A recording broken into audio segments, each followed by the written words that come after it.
Franck se retrouva dans un supermarché de bricolage du centre-ville. La foule était dense et les sons métalliques innombrables, variés, agressifs. Il mit du temps à trouver ce qu'il cherchait et finit par tomber dessus, entre le rayon vis, boulons, écrous et le rayon outils. Il n'y avait que 2 modèles. Franck essaya le premier et trouva qu'il laissait filtrer encore les sons graves. Il le reposa et prit l'autre, un peu plus onéreux. Le résultat était un peu meilleur, mais toujours insatisfaisant. Il le reposa, tourna la tête et vit un vendeur. « Vous n'avez pas de modèle plus efficace ?»« Bonjour, monsieur, dit le vendeur en soulignant le bonjour, afin que Franck sente combien la moindre des corrections était de saluer les gens avant de leur poser une question. « Bonjour, répondit Franck. Un bonjour sonore pour lui signifiait qu'il avait bien reçu le message. « Vous n'avez pas de modèle plus efficace demanda-t-il en désignant du doigt les casques anti-bruit. « Pour quel usage, monsieur ?»« Quelle voix rêche. Avait-on l'idée d'employer des vendeurs avec une voix aussi pénible, pensa-t-il avant de répondre dans une grimace. Contre le bruit provoqué par les travaux de mon voisin. Je vois. Nous avons 2 modèles et je sais. Je les ai testés, mais je ne les ai pas trouvés très efficaces. Dans ce cas-là, monsieur, il faut s'orienter vers une gamme de produits professionnels. Et vous en avez? Non, monsieur. Il faut aller dans un magasin spécialisé dans le BTP.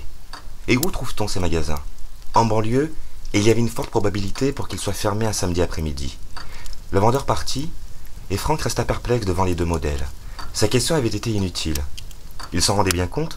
Le vendeur n'allait pas lui répondre. « Bien sûr, monsieur, nous avons des casques de chantier hyper efficaces que nous ne mettons pas en rayon afin d'en réserver l'exclusivité aux clients qui en ont vraiment besoin. » Il décida quand même d'en acquérir un et, puisque le plus cher n'était pas si efficace et qu'il devait faire attention, il choisit ce casque rouge et noir.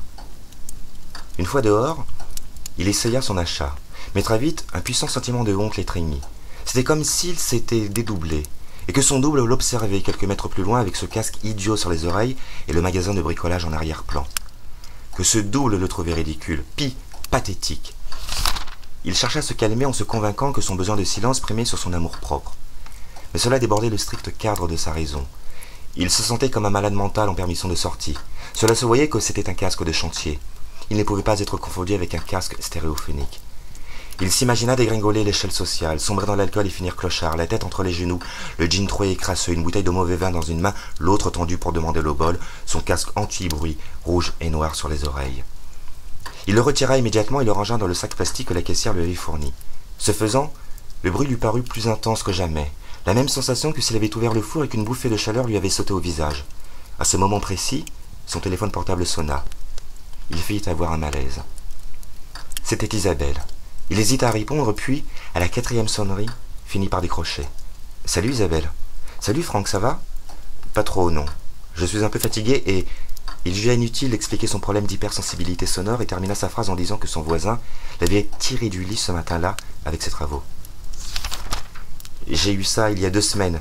Le type du dessus, ce fut horrible. »« Oui, c'est ça, c'est horrible. »« Tu fais quoi ce soir ?»« Je vois Jérôme. On doit aller au cinéma ensemble. »« Ah bon? J'organise une fête. C'est un peu la dernière minute, mais bon, mieux vaut tard que jamais, dit-elle dans un rire sonore.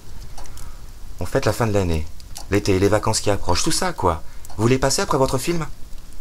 Je ne sais pas. Je téléphone à Jérôme, je lui demande, et je te rappelle? Jérôme était d'accord pour aller chez Isabelle après le film. Il proposa même de se rendre à la précédente séance, celle de 18h, et demanda l'avis de Franck qui répondit par un « pourquoi pas neutre ». Il rappela Isabelle et indiqua qu'il viendrait en définitive dès 20h.